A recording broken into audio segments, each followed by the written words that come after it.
And a good Thursday morning to you. Welcome into the Nick Craig Show, streaming live this morning on YouTube, Rumble, X, and Facebook. Don't forget that you can take the show with you 24/7 on demand by checking out the Nick Craig Show in your favorite podcast app. You can also listen online by visiting the website nickcraig.com. Our show this morning is brought to you in part, as always, by the good folks over at the Law Group. Visit them online, lawgroupnc.com. We'll have more from them coming up a little bit later on in the program this morning. We have got a jam-packed Thursday morning coming up for you. A lot of news to get into here across the state of North Carolina. Of course, a tragedy unfolding in Dallas, Texas yesterday at an ice facility, and the tropics are heating up as we head into the latter parts of September. We'll do the best to get through all of that this morning. However, we will start here in North Carolina, where the Vice President of the United States, JD Vance, was here yesterday. He was in Concord, just north of Charlotte, discussing, well, law and order, discussing some of the circumstances that allowed the murder of 23-year-old Irina Zaruska on the Charlotte Light Rail back on August the 22nd. This story got major national attention in the latter parts of August, beginning of September. The coverage, a lot of it stopped, or I shouldn't say stopped. A lot of it was preempted, of course, with the assassination of Charlie Kirk back 2 weeks ago. And now you're starting to see the attention come back to the state of North Carolina as voters across this state and many other states continue to question some of these policies that are being enacted by those on the political left. So this was some of the opening commentary from the vice president in Concord yesterday. But I want to just say that being here in North Carolina, we're here to talk about law and order. We're here to talk about law enforcement, and we're here to talk about the basic fact that you all pay your taxes. They go to safe streets and safe cities. You ought to be able to enjoy the places that were built by your tax dollars. You ought to be afraid, the criminals ought to be afraid of you. You ought not be afraid of the criminals. It's very simple. And I think for too long in this country, we actually took the exact wrong approach. We told people that if you were walking down a city street and there was a crazy person over there yelling and screaming at your kids, you ought to walk to the other side of the street rather than possibly be accosted by a violent person. Well, you know what I think?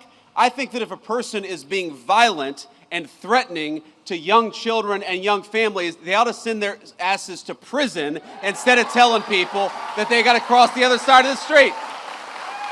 You know, a couple years ago, I took my family to New York City. This was when I was in the United States Senate. We spent a few days there. It was a wonderful trip in a lot of ways. But, you know, every time we went to the subway, I'd have one of my kids grabbing onto my leg or afraid because there was a crazy person yelling, hollering, and screaming at a 3-year-old little kid. Why do we live like this? Why do we accept this in our communities? And the answer is because of bad political leadership. We have accepted for too long this idea that we ought to give over our streets to criminals and to vagrants and to people who are screaming at us instead of taking back our streets with our incredible law enforcement. Some pretty solid points there from the vice president. You know, you go back 5 years or so to the summer of peace and love in 2020. That's when you saw probably the largest ever organized anti-police movement in the country. That's the defund the police crowd. You'll remember all the sayings, pigs in a blanket, fry them like bacon, so on and so forth. All of the great chants from those on the political left. And so you go back to 2020 when a lot of this was unfolding, and it is amazing. And I'm not saying 5 years is a short amount of time, but in the grand scheme of things, it is amazing to see how much things have changed in the last 5 years. We were at a period of time, just not that long ago, where you had elected members of Congress. You had prominent Democrats talking about defunding law enforcement. And predictably, I saw this coming, you saw this coming as well. The American people would unequivocally, without a doubt, reject that premise. The American public, who wants, as JD Vance noted, wants their safe streets to be safe, wants their communities, their towns, the places that they live and work, they want the area in which they live to be safe. And as he noted, and I agree with him, for far too long, we have admonished the responsibility of criminals. We have set up a system in many blue-run cities, and that's predominantly where this issue exists, in Democrat-run cities across the country, that if you are a criminal, we are going to treat you with some sort of higher level of compassion than law-abiding citizens. We are going to pander to criminals. We are going to pander to repeat offenders and violent individuals, all in the name of compassion and kindness. And I played a great clip yesterday of Representative Brendan Jones on the House floor earlier this week asking, where's the compassion when somebody is slitting the throat of Irina Zaruska on the Charlotte Lyra? I'm sorry to be graphic, but where's the compassion of the individual committing the heinous act? Right? In retrospect, we have to sit back and Monday morning quarterback this thing and listen to the Democrats pander to us about, how you got to be compassionate. This person's dealing with a mental health crisis. You've got to be compassionate. They're in crisis. They're dealing with a crisis. To hell with that. Why are we having to bend over backwards to be compassionate to dangerous, violent criminals? JD Vance said it. Throw their ass in jail. It's not very complicated.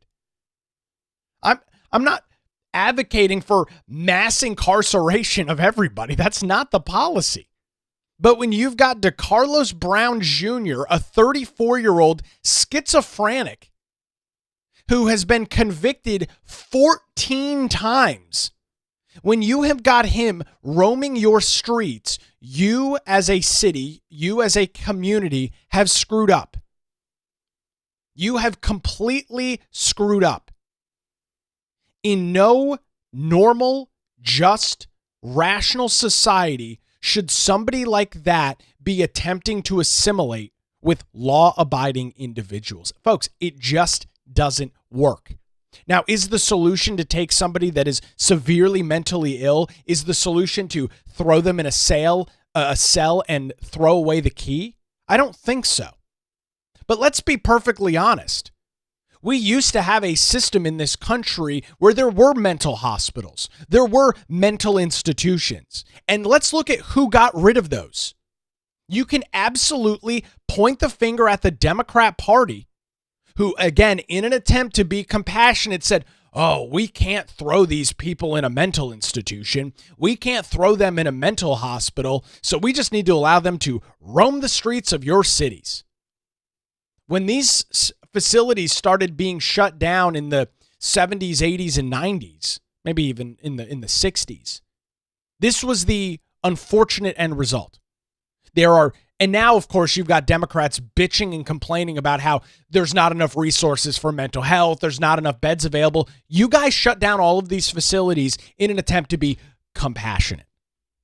I'll throw that in air quotes for those listening on your various podcast feeds this morning. In an attempt to be kind, in an attempt to be compassionate. We had to shut all of those facilities down because they were inhumane, according to those on the left. So now there is, in fact, no place to put somebody like DeCarlos Brown Jr., a schizophrenic, violent criminal. And now I have to sit through and listen to people like Marsha Mori out of Durham County lecture me about how there's not enough resources available. Give me a freaking break. The vice president said that supporting and following policies of law and order, well, no surprise to you, no surprise to me, they're not all that complicated.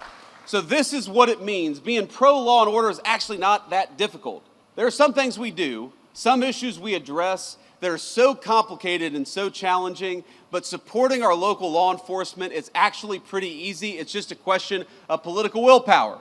Here's thing number one, very simple. If our great police officers find a violent criminal and lock them up, we ought to keep them locked up instead of letting them back on our streets with a slap on the wrist. That means we want to give our police officers the very best equipment and the very best protection anywhere in the world. We want you guys to have the very best, and we're going to fight every single day to make sure that they have it. It means punishing state and local jurisdictions that restrict your ability to do police work. They just want to do their jobs. They ought to be allowed to do it. That's a very important part of this discussion. And the defund police movement obviously did not garner any long-term support. It's a disastrous policy.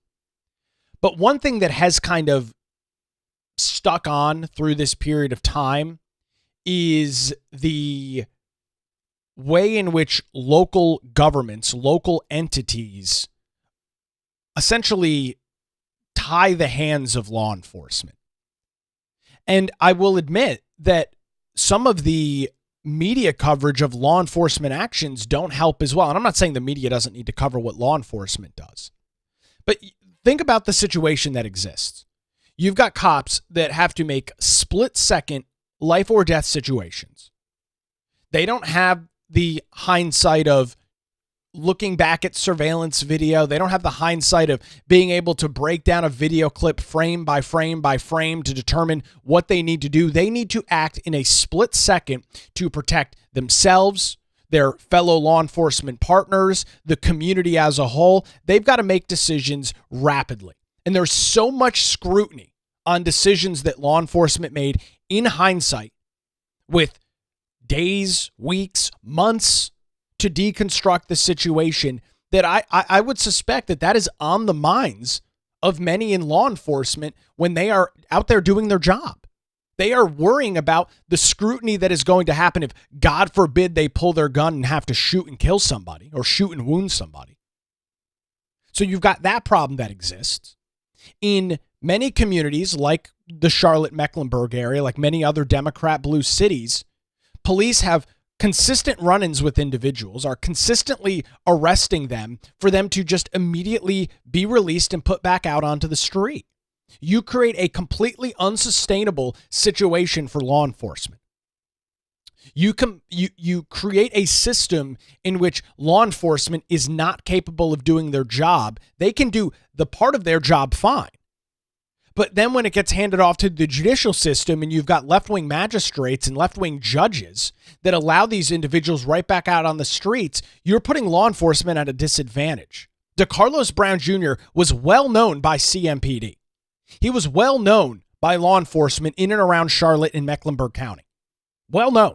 Had just had a run-in with law enforcement days before he decided that he was going to slit the neck of Irina Zaruska on the Charlotte light rail. This was not a random guy that just popped up out of nowhere. All right, we talk about the homelessness issue in Wilmington. The individuals that are running around the street smoking crack or shooting up heroin in broad daylight on 3rd Street, those individuals are not random. Police know who they are. But because we wanted to be compassionate to these individuals, because they're struggling with addiction, because they're struggling with mental health, we have created a revolving door in the judicial system that puts law enforcement at a huge disadvantage. It's wrong. It does not keep a community safe or secure, and it is leading to the downfall of many major cities. Just look at Washington, D.C. What, more than 1,500 carjackings a year? Murders a couple of times a week? Now, all that has stopped. And what's the big difference? They didn't change any laws in D.C. President Donald Trump didn't force the D.C. City Council to rewrite a whole bunch of penal codes. No, they just started enforcing the laws that are on the books. The National Guard and President Trump taking over the Capitol Police, or the Metropolitan Police, I should say, and giving them the green light to enforce the laws that are on the books, immediately cleaned up the city. So we've got examples of how this process can work, how this situation can play out. So as JD Vance says, it's not overly complicated. It's not a hard thing to figure out. We just need to follow it through. This is not, you don't have to have a PhD to figure this thing out. It's pretty simple. Allow law enforcement to do their job.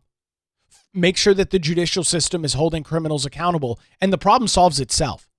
It's really not that complicated. Yet, for whatever reason, those on the political left think that this is a winning political message, which I try not to give advice to those on the political left. But I am genuinely shocked. I spent a lot of time this week watching the ongoings in the North Carolina General Assembly, hours on Monday and Tuesday, watching the ongoings in the House and Senate.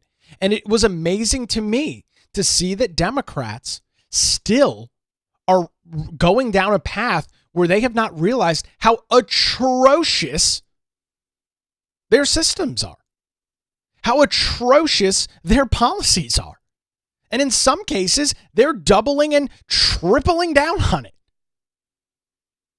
This is, we talk about 80-20 political issues. This is the definition of an 80-20 political issue. And once again, the Democrats are on the side of the 20.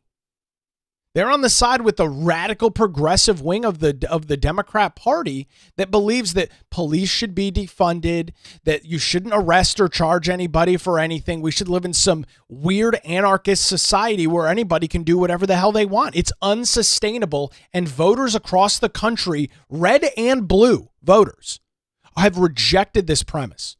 They have rejected these policies from those on the left, and it makes sense because they no longer feel safe in their communities. They no longer feel safe in the place in which they live, work, and play. They don't want to go downtown. They don't want to take their families out on a Saturday. They're concerned that they're going to be harassed by the homeless, that they're going to have to deal with a mentally deranged individual who is well known by law enforcement harassing them and their families. So what do? They stay home. They don't patronize local businesses. The impacts of this are very real, not just from a safety standpoint. Obviously, a lot of attention here on North Carolina because a 23-year-old Ukrainian refugee was murdered. But think about the lingering effects of this. The effects on the restaurants, the bars, the shops, the small businesses that exist in these city centers. Look at what's going on in San Francisco. Literally every business has moved out of downtown. They're all gone. Why? Because it's not safe. They can't get anybody to work there. It's unsafe for their employees, and there's no business. So what happens? Businesses close. They shutter their doors. They close up shop. We've seen it time and time again. And for whatever reason, by the way, I'm fine with the Democrats continuing down this path, but for whatever reason, something is telling them that they need to continue fighting this losing battle. It makes absolutely no sense to me at all. The vice president, of course, highlighted the situation with Irina Zaruska and talked about that as well in Concord yesterday. And here's the basic summary, as far as I can recall it, is you have a violent criminal who has been arrested 14 times, often for very violent offenses, who gets on a bus with an innocent young girl, 22 years old, and slits her throat, and she dies. She died because she was coming home from work. She worked at a pizzeria. She came from a beautiful family. She had a young boyfriend. She had her entire life ahead of her. And she was actually a refugee from Ukraine. So she came from a war-torn country. She sought shelter in the United States of America. And because of soft-on-crime policies, she was murdered here, not in the war-torn country she came from. Isn't that a disgrace? And isn't that an insult to the incredible law enforcement officers who arrested this person 14 times? They did everything that they could to keep this thug off the streets, and it was the political leadership that failed, and we got to be honest about that. I saw former Governor Cooper say, and this is Michael Whatley's opponent, former Governor Cooper said just a couple of days after the attack that we have got to do more when it comes to law enforcement to keep people like this off the streets. And my response was, Governor, he was arrested 14 times. Law enforcement did their job. It's time for you to do your job. And you're seeing a lot of pushback and a lot of emphasis on these policies, this racial crime task force that was started in 2020 during the summer of peace and love when your cities were burned to the ground by violent left-wing agitators. The Racial Justice Task Force started under Roy Cooper, under the direction of the Attorney General's office, who was at the time Democrat AG Josh Stein. He's now our governor. And you're seeing these ideas, these policies being rejected. And the assertion that law enforcement didn't do their job in the Charlotte situation is completely freaking insane. I mean, there's no justification for it. I played this clip yesterday, but I'm going to play it again for you. This is Democrat Representative Marcia Maury out of Durham. Surprise, surprise.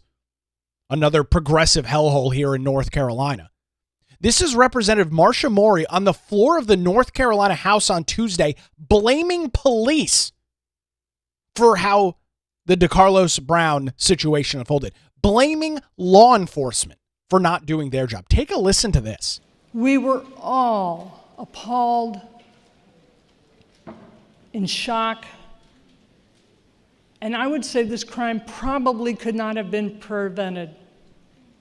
There was an officer 20 feet away. Was he able to jump into the car and stop it? No. Many of us have seen the horrible video. It was about 3 seconds. And yet we talk about the person alleged in this crime, how he got out on a promise to appear, even though that was 8 months before this happened in Charlotte. 8 months. And why was he brought before a magistrate in January? Because he was at a hospital saying he had material in his head. He was obviously going through a mental health crisis. Obviously going through a mental health crisis. And what did the officer do? They could have gone to a mental health professional and gotten an involuntary commitment. What did the officer do? Handcuffed, and let's take him to a magistrate. Let's book him on a criminal charge of misuse of a 911 system. It is not a violent offense. And that magistrate went to the suggested bail guidelines. And because of that charge, gave a written promise to appear, which is common. And in all of your districts, or most of them, you have suggested bail guidelines. It is truly remarkable to watch the stupidity of Democrats. And I mean, obviously, I understand that we're on the wrong side of, I don't agree with them politically. And so I'm not just saying, oh, they're stupid because I disagree with them. They're stupid because of the absolutely insane comments that they make. You have got an elected member of the North Carolina General Assembly blaming the police for DeCarlos Brown Jr.'s 14 convictions in which there is no circumstances in which he should be allowed back on the streets. None. Zero. If you live in a society that believes in law and order. If you live in a society where you're trying to protect the public. But because of Democrats' inability, this has been the repeating theme literally since I started this podcast back in January. The repeating theme is the Democrats' either unwillingness or inability to look in the mirror at all. There is no place for them to do any sort of self-reflection on the things that they do, the policies they support, and the things that they enact that allow these terrible things to happen. We'll talk about the situation out of Dallas coming up a little bit later on in the show this morning. Another circumstance, another situation where Democrats in their demonization of law enforcement, calling immigration and customs enforcement the Gestapo, equating them to the brown shirts of Nazi Germany, leads to people doing insane things. There is no self-reflection on the Democrat side of the aisle. How stupid, how incompetent do you have to be to stand up on the floor of the North Carolina House and proclaim and profess that if law enforcement had done their job, that Irina Zaruska would still be alive? They'd already arrested him. He's been convicted 14 times. You have no idea how many times he's been arrested. It could be 30 or 40 times. But this is the Democrats and their policies that they don't want to face. They don't want to have to admit that the things that they do, the things that they support, don't freaking work. So now we're going to blame the men and women, unlike Marcia Maury, who does nothing, stands up and gaslights and pontificates on the House floor while she's on the losing side of every freaking vote, not too dissimilar from Deb Butler, another loser in North Carolina politics. These people don't lead anything. They're not part of any discussions. They're not making any impact. They're not making any change. They stand up and they make completely absurd, ridiculous, and stupid comments. That's all they're providing for their for their constituents in Durham or in the city of Wilmington under Deb Butler. They don't do anything. They don't introduce any legislation, nothing. They're useless. And they're going to tell the men and women of law enforcement who each and every morning put on their uniform, put on their badge, and put their lives at risk in a variety of challenges each and every day, that they need to do their job better. It's shameful. But unfortunately, it's totally par for the course for those on the left. And so my intention this morning was to play through a lot more of JD Vance, but there's just so much news and so much going on that I want and need to get into. But there was a question and answer period in which the vice president was asked some questions by local media, unlike what you saw to the previous administration, consistently talking to the press, consistently talking to the media. And JD Vance was asked about these local communities, places like Charlotte, and why things are not being done differently. And, of course, a lot of the emphasis over the last few weeks has been, the federal government is streaming in law enforcement to cities across the country. And, oh, my God, it's an authoritarian takeover. JD Vance, I thought, handled this very well. Take a listen to this. You can tell how many carjackings there are. You can tell how many armed robberies there are. There's way too much violent crime happening in our country. And when we look at an American community, again, we don't care about their politics. When we look at an American community where people are suffering because of violent crime, our response is, we want to help, just let us. And I'd encourage everybody to talk to your local officials. I know we're a little far away from Charlotte, but to talk to your local officials and encourage them to ask for the help of the Trump administration. We are willing to provide it. We want fewer people to be affected by violent crime, but these guys have actually got to play a partnership role with us. And unfortunately, way too many of them. Some of these people, it's crazy. They are ruling over cities that have violent crime rates that are worse than Mogadishu, and they say, no, we don't want Donald Trump to come in. Well, excuse me, if you don't need the federal help, then why is your murder rate so terrible in the first place? You do need the help, you just need to admit it. And I think that's what it comes down to. Absolutely spot on by Vice President JD Vance. You just have to admit it. And that seems to be the biggest problem that those on the left are dealing with right now. Even after all of everything that you've seen over the last month or so. Irina Zaruska's murder in Charlotte. Charlie Kirk being shot and killed by a left-wing assassin. Yesterday, another left-wing individual shooting and attempting to kill ICE officers in Dallas, Texas. There's just no ability to admit that we need help. Democrats believe that everything that they support is these big pearly gates. Everything is perfect. Everything is great. We have the best ideas. Even though you can look at the numbers, you can look at the crime statistics, you can look at what's going on in your cities, and objectively should be able to say, this is not working. This is not sustainable. But they're just unwilling to do it. So I'll have a full rundown, a full link to JD Vance's comments in Concord if you've got 45 minutes or so. It's definitely worth a listen. I just the cup overfloweth this morning in terms of content, so that's all we've got time for. I'll throw a link to that over in our show notes at patreon.com/Nick Craig, where you can join and support the show financially and get access to bonus content. $5, $10 a month, literally for the price of one cup of coffee. You can support the show per month over at patreon.com/Nick Craig and get access to those daily show notes and more. Appreciate those that support the show on Patreon. So early this morning during the 5 a.m. hour when I was on hosting the Carolina Journal News Hour in Charlotte, glanced over and I saw that Phil Berger Sr., the leader of the North Carolina Senate, was on Fox News. He was on Fox and Friends first and was discussing Irina's Law, discussing the murder in Charlotte, discussing the vice president's visit yesterday. So I've got a couple of clips from that. Here's the Senate leader on soft on crime policies that we know don't work. Here's Phil Berger.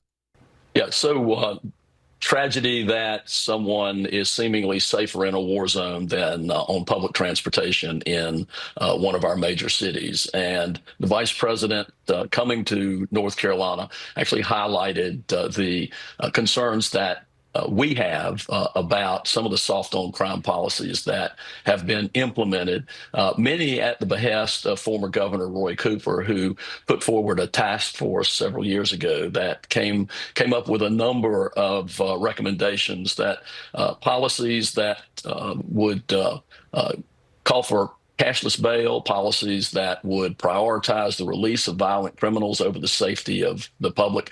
And all of that just has come to a fore at this point, and with the terrible tragedy dealing with Irina and her unfortunate death. And that's exactly the case. Point the finger where it needs to be pointed.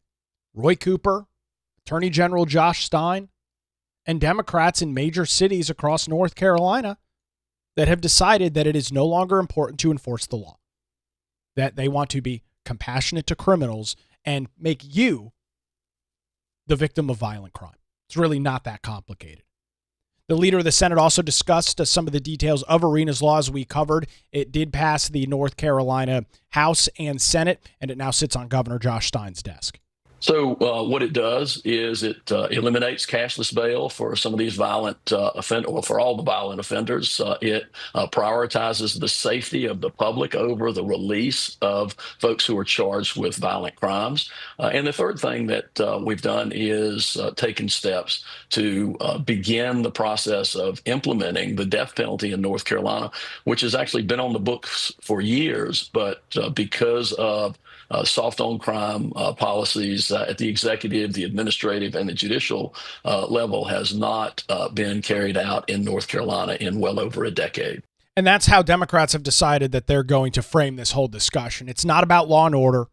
It's not about protecting somebody like Irina Zaruska. It's not about protecting anything or anybody. They have completely pivoted the conversation away from all of that and are putting all of their focus on the death penalty. They are putting all of their focus on that as, I don't know, they believe that's the winning message. Like, so they're just going to ignore everything that's going on, ignore the death of somebody like Irina, and they're just going to hammer Republicans on the death penalty as, oh, it's inhumane. Oh, it's barbaric. I mean, they're just completely missing the message and trying to pivot to something that just makes no sense. The big question with Irina's law, as I mentioned, it has passed both chambers of the General Assembly. Will Democrat Governor Josh Stein sign it? This is a big political issue unfolding here in North Carolina. Phil Berger was asked that question on Fox News this morning. I have not had a conversation with him about whether he will sign it or not sign it. I know that based on votes in the North Carolina Senate by the Democrats, and actually based on the failure of a number of Democrats to actually take a vote, they scattered from the Senate when it came time to vote, only had 8 left out of the 20 members. And so I just don't know. I hope that he will. It's the right thing for him to do. It's the right thing for the safety of the people of North Carolina. It's the right thing to show that we are serious about dealing with the crime problem.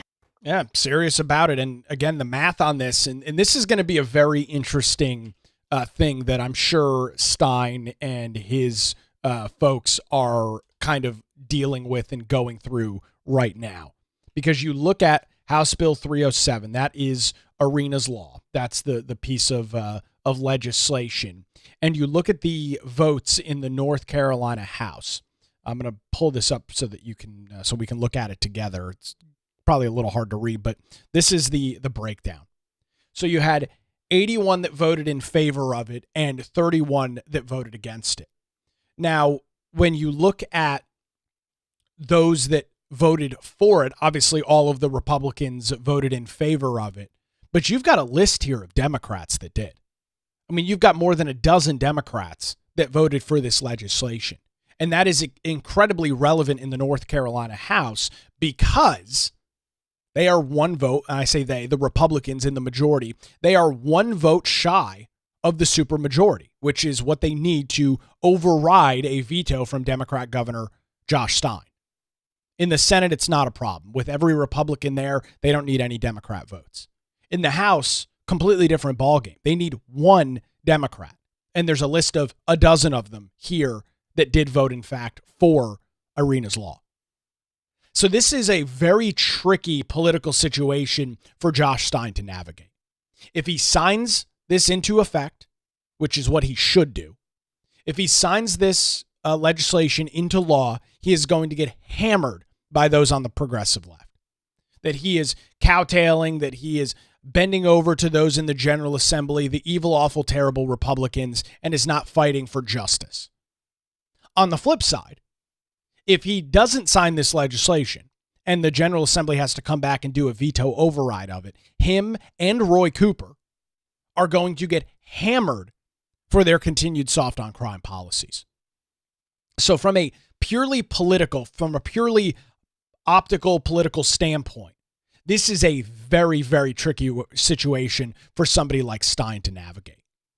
So it's on his desk right now. As of early this morning, there was still no reporting, no indication whether the governor was or was not going to sign this. So we just kind of wait and see. He's got 12, it's either 12 or 14 days. The number's escaping me right now, but either 12 or 14 days to either sign the legislation, veto it, or it becomes law automatically. I don't think he'll go through that approach with it, but that's kind of the clock is ticking right now. And just in terms of a practical timeline, if he does veto the legislation, lawmakers are expected to be back in Raleigh a little less than a month from now, the week of October the 20th.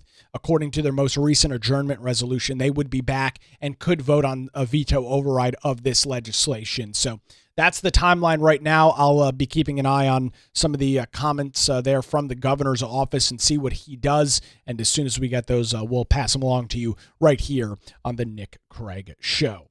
Again, we've got a lot to get into, a busy Thursday edition, but before that, and really the only way that any of this is possible is thanks to our great advertisers that support the program, which includes the Law Group. And I want to let you know that when legal challenges arise, whether you want them to arise or not, if they do, you need to put your trust in Melissa Gott and the great team over at the Law Group right here in Wilmington. For now more than 22 years, their experienced attorneys have provided high-quality, affordable legal services across Eastern North Carolina.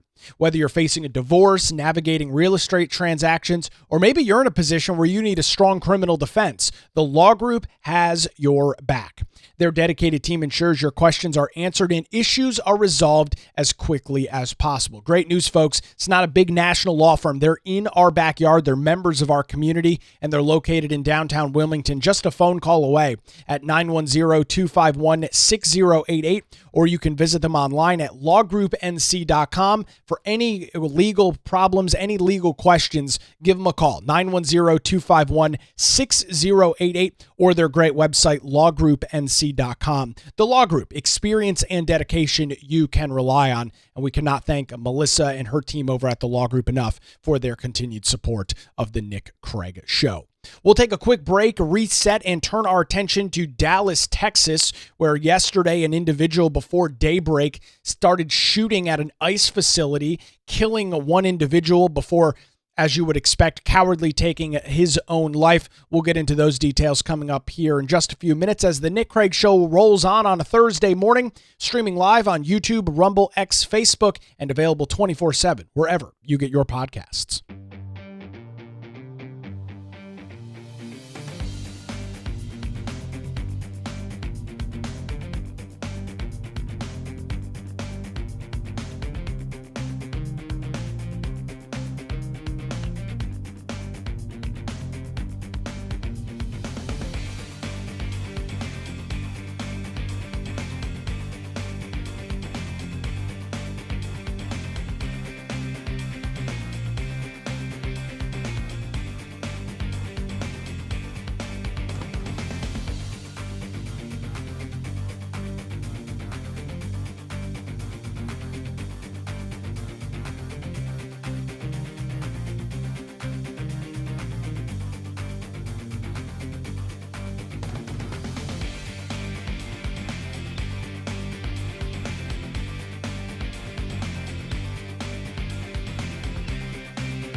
Good Thursday morning to you. Welcome back to the Nick Craig Show. The program streams live each and every weekday morning. If you'd like to join us live, 7 a.m., YouTube, Rumble, X, and Facebook, as we continue our coverage this morning on what it was a busy news day yesterday, a situation unfolding really right as we ended the show yesterday morning out of Dallas, Texas, as a gunman, and initial reports were an individual had shot up and was taking shots at an ICE facility located just north of downtown Dallas. And that is the situation that was being tracked throughout the day. An individual that was responsible for that turned the gun on himself and cowardly shot and killed himself on a nearby rooftop where he was shooting into that ICE facility. And unfortunately, this morning, the details are that the shooter did kill one migrant before turning the gun on himself. And it is another situation, according to the FBI, of political terrorism. Another situation where an individual listening to media coverage, in all likelihood, listening to media coverage, listening to those on the political left, describe and equate ICE, Immigration and Customs Enforcement, to that of brown shirts in Nazi Germany, calling them the Gestapo, making claims that they're ripping families apart. I mean, NBC News just earlier this week got into an incredible amount of heat for an article that they published in which they claimed that ICE had detained a 5-year-old autistic girl in an attempt to try and get her father to surrender. This was the headline from NBC News on X 2 days ago, directly from NBC News. ICE agents held a 5-year-old autistic girl outside her Massachusetts home to pressure her father to surrender to authorities last week, according to the girl's family. That is an incredibly concerning headline if it was true. Immigration and Customs Enforcement took advantage of a 5-year-old autistic girl to try and get her father, who may have been, I guess, was probably illegally in the country, out of his house. That's an incredibly concerning headline. But that was, of course, not the truth. NBC deleted that post and followed it up by saying this: video shows ICE with a 5-year-old girl while agents attempt to arrest her father. Correction. An earlier version of this article mischaracterized the activities of ICE agents in the video. The article has been updated. This is the kind of crap that we're talking about on the right.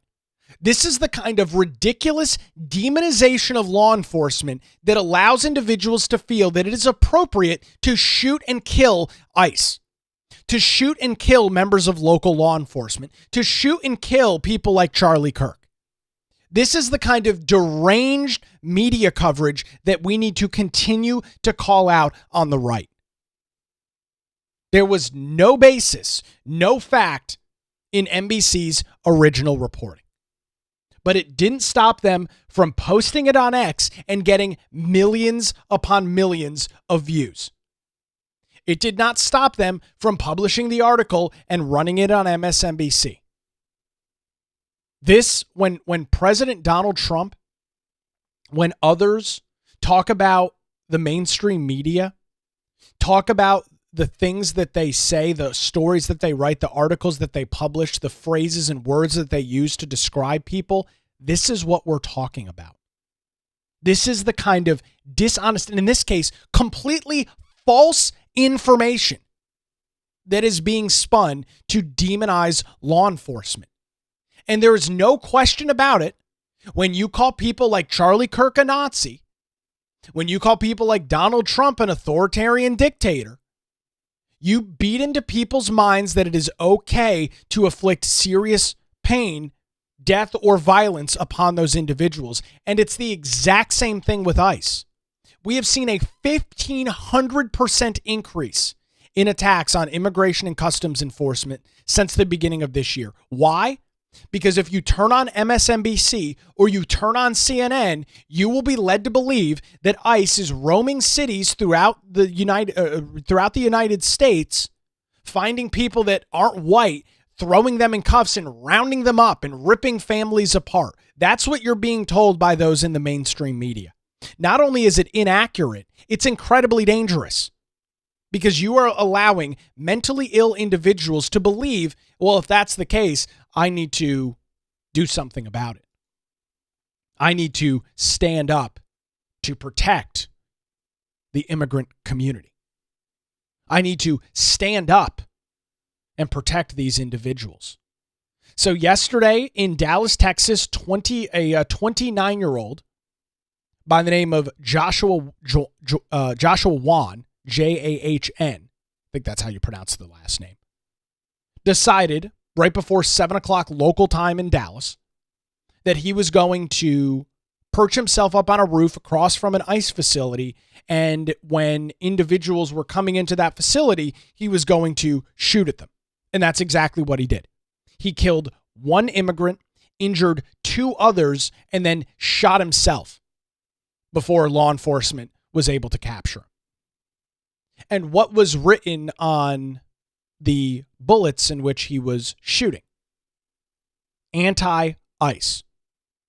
Written on a stripper clip of ammo found near his body. That image published by FBI Director Kash Patel yesterday, showing the bullet, the clip laying on the ground with anti-ICE written on it.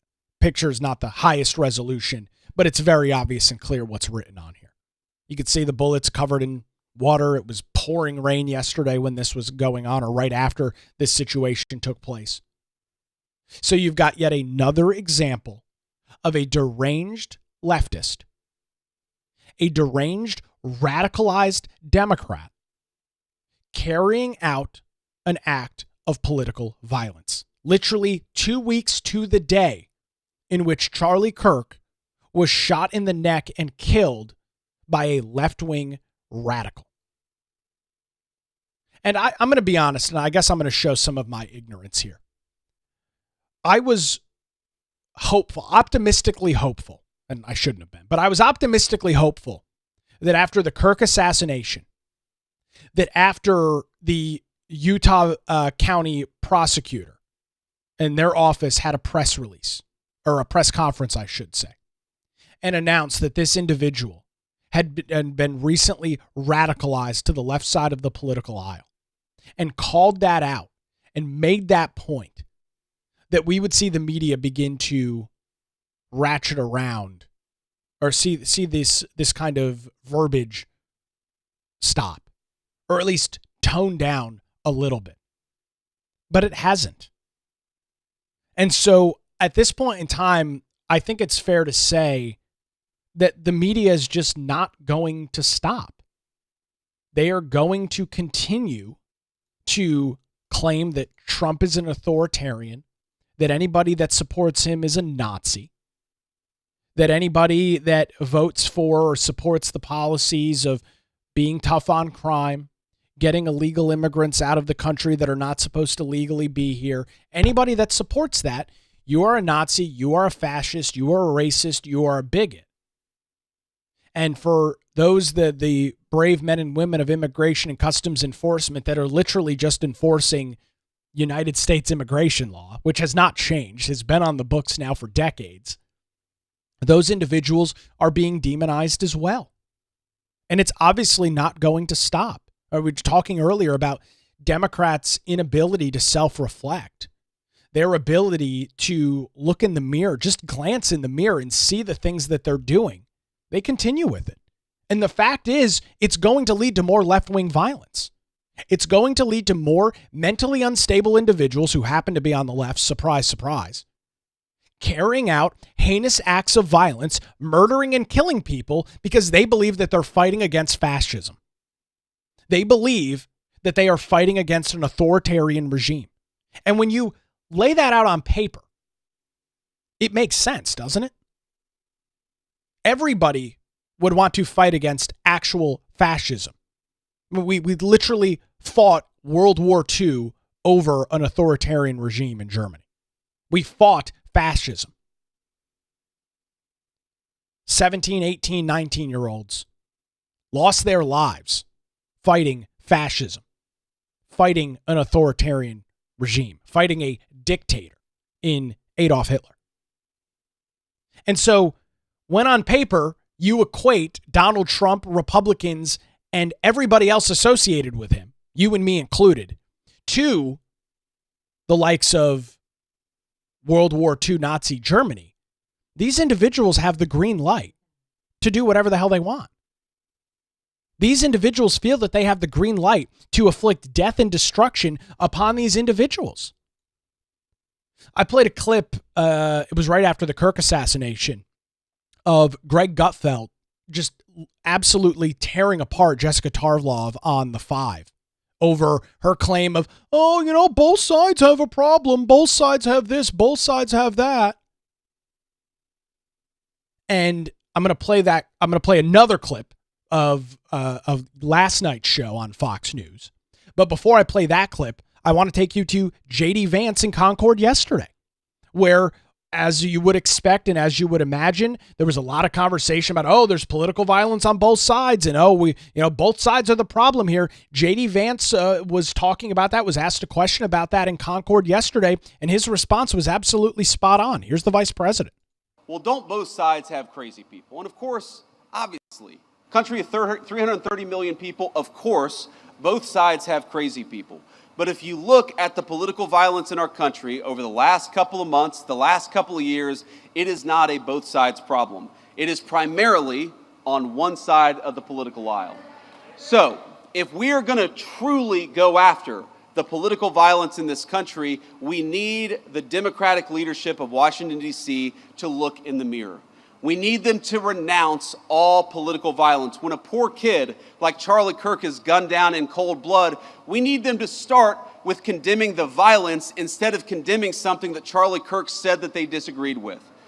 When you have an entire network of left-wing organizations that encourage, that promote, and that apologize for violence, you know what you're going to get out of it?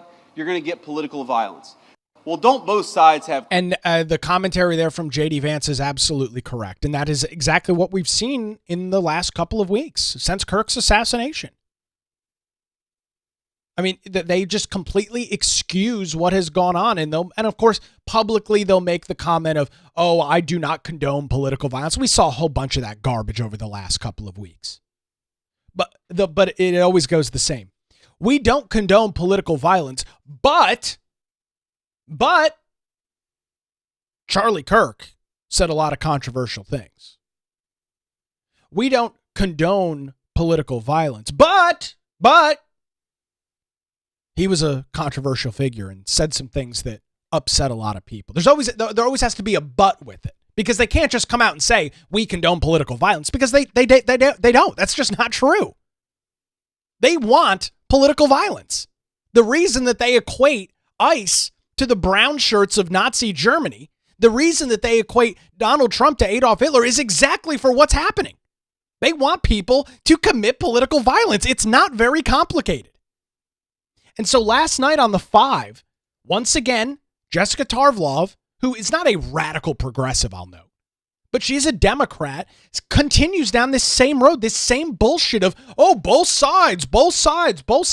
And once again, Greg Gutfeld absolutely nuked her, and I'm glad he did. Take a listen to this. I think that I said anything worthy of level of explosion. Your rationalization of both sides, you have to understand, since Kurt's death, there is no both sides anymore, Jessica. Why did the DOJ take down the study that showed how much right-wing extremism? What study was that? Which one? The one in The Economist that was sponsored by a group run by a guy in Antifa? That study that has been discredited by the Federalists? You're walking down a really bad alley right now. Federalists? Yes. I actually did see, Jessica, I did the deep dive on that study. That study was authored by a project that was run by a guy who says he was an Antifa. That is why that whole thing has been scrubbed, okay? It's real simple. You label someone a fascist or a racist or a Nazi, it makes you free to attack them, and that has been the ideology from the start. It's weird. So why? No. Let me talk. Trump does it. What? Just tell me why it's okay. I'm getting there. I'm getting there. Great. I'm enjoying this. Okay. You won't be for long. The left calls Trump a hate monger. They have called me a hate monger because I ridicule the left.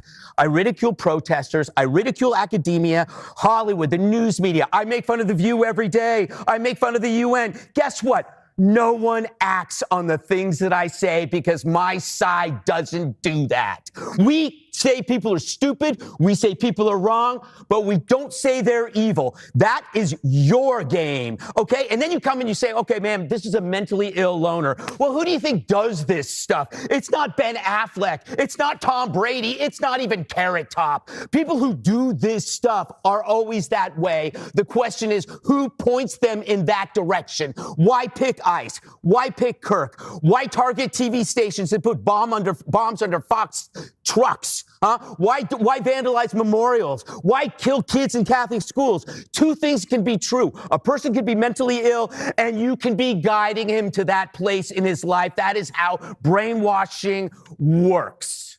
Bravo, Greg Gutfeld. Absolutely calling out the left on this both sides nonsense. It's not. I mean, I've spent my entire professional career in and around the political sector. And what Gutfeld says there absolutely is accurate. We are critical of those on the left. I mean, if you listen to me back on the radio here in Wilmington, my entire time, my 3.5 years on the radio, was all during the Biden administration. And I beat up on the Biden administration day in and day out.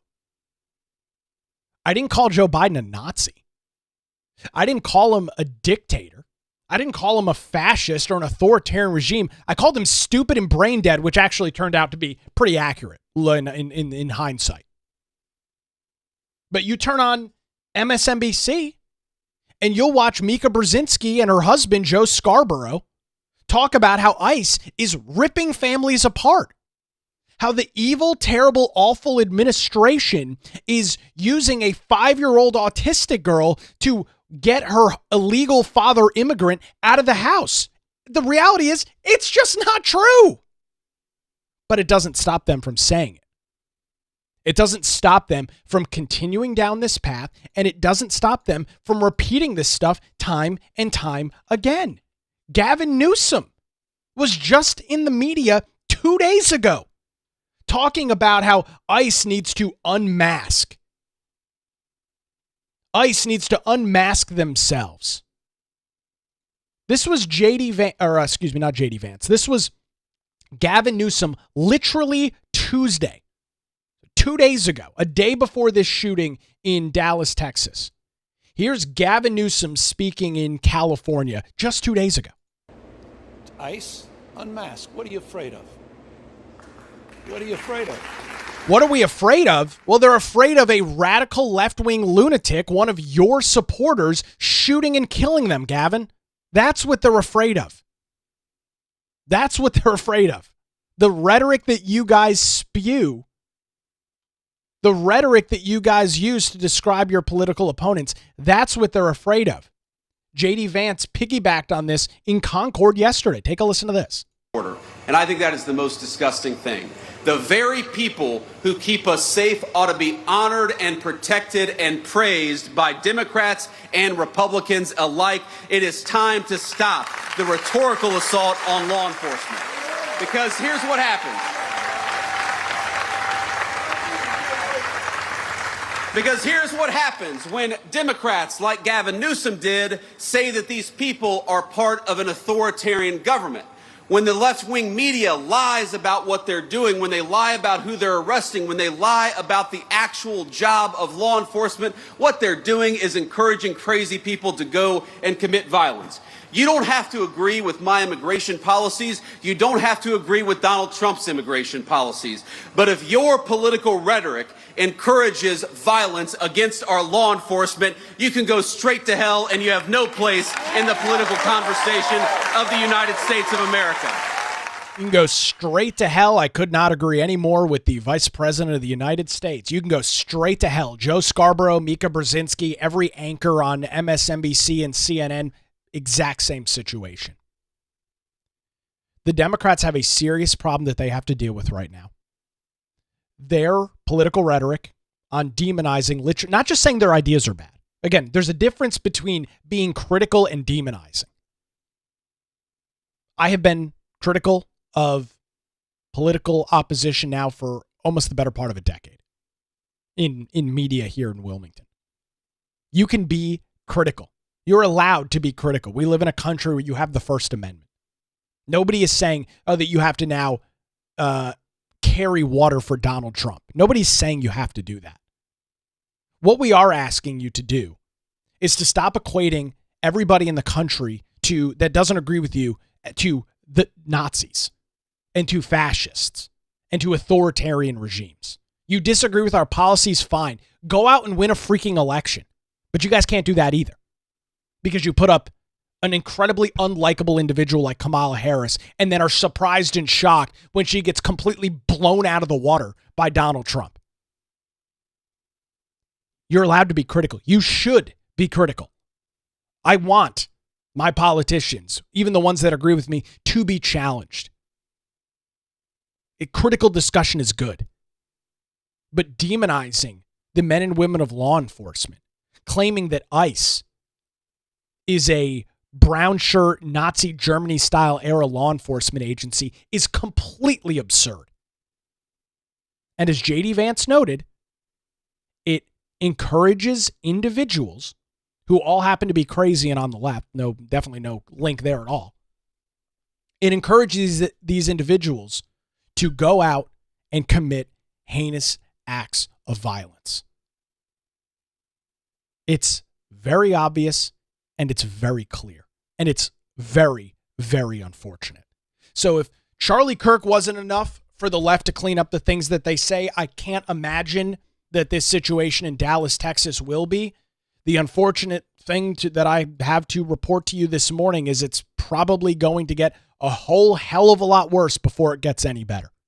You're going to see more political violence at the hands of the left before somebody has a come to Jesus moment and realizes that this is not good long term. When that happens, what the tipping point is, I don't know. I thought Charlie Kirk would have been that tipping point, but it's not.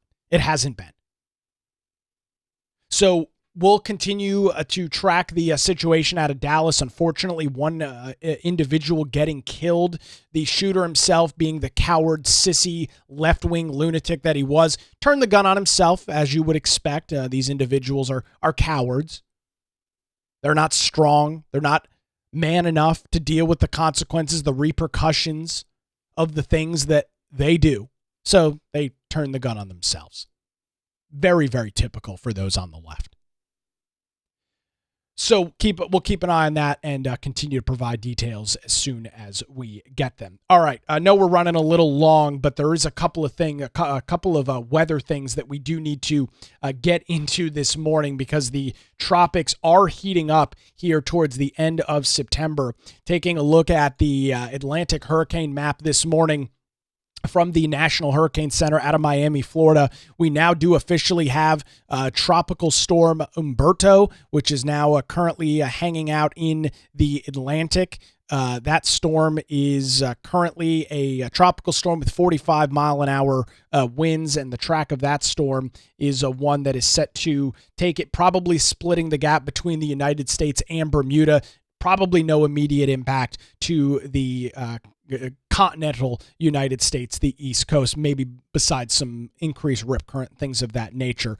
However, this other area, Invest 94L, this is the one that we need to keep an eye out for. It's got a 70% chance of development in the next 48 hours, 90% over the next 7 days. And taking a look at some of the spaghetti models that have run for this storm, again, not fear-mongering, not trying to will or wish something into existence, but this is the latest hurricane models that ran overnight. You can see this system forming in near parts of the Dominican Republic, and its track, at least from some of the hurricane models, have it getting very, very close to the southeastern North Carolina coast. Some models show it pushing out to sea, which would obviously be a great situation. Others have it tracking right up to the North or South Carolina coastline.